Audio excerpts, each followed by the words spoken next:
গলায় ছাগলের দড়ি, পরনে পাটের ছালা, হিজড়াদের মতো কোমর দুলিয়ে যাকে হাঁটতে দেখতে পান সেই অদ্ভুত প্রাণীটার নাম অ্যাডলফ খান।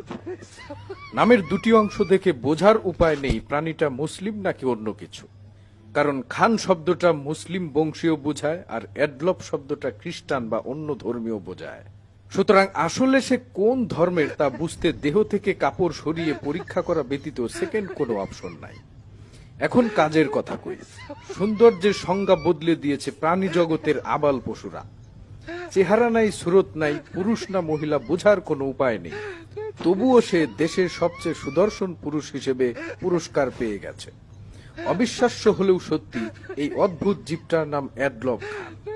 আমার কথা শুনে যাদের মাথা ঘুরায় তারা খয়ের দিয়ে পান চিবান। তাকে প্রথম দেখা মাত্রই মেলায় হারিয়ে যাওয়া খালাতো ভাই ভাবতে পারেন, কিন্তু বাস্তবিক পক্ষে আফ্রিকার গরিলাদের সাথে 22 বছর সংসার করার কারণেই এমন অবস্থা হয়েছে। তার চুলের স্টাইল দেখে মনে হবে কয়েকটা কচুরি পানা উল্টো করে রাখা হয়েছে, আর তার নাকের ফুটো দেখে আমার মতো কিছু ইঞ্জিনিয়ার এই ফুটো দিয়ে বঙ্গবন্ধু টানেল নির্মাণ করতে চেয়েছিলেন। কেউ বলেছেন অ্যাডলফ খানের সৌন্দর্য উপরিভাগে বোঝা না গেলেও বস্ত্র অনাবৃত করলে ঠিকই সৌন্দর্য ভেসে ওঠে। তার হাঁটার ভঙ্গি দেখে আমিনবাজারের ময়লার কাকগুলোও থমকে দাঁড়ায়, আর তার কথা বলার সময় মুখের দুর্গন্ধে আমার পাশের বাড়ির পোষা কুকুরটা দৈনিক 3 বার বমি করে। অ্যাডলফ খান নিজেই বলেন, আমি সবার থেকে আলাদা। হ্যাঁ, ঠিকই বলেছেন, আলাদা তো বটেই। সে বলতে পারে না তার বাবার নাম, জানে না তার মায়ের নাম। ধর্ম কিংবা জাতি জানতে হলে একটাই কাম, তাকে করতে হবে উদাম।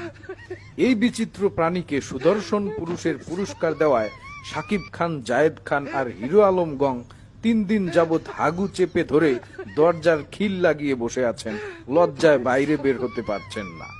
এমত অবস্থায় কে বা কারা এই দুর্লভ প্রজাতির প্রাণীকে সুদর্শন পুরুষের পুরস্কার দিয়েছে তাদেরকে খুঁজে বের করতে সকাল সন্ধ্যা হরতাল রেখেছে চাচাছোলা নপুংসক অ্যাসোসিয়েশন।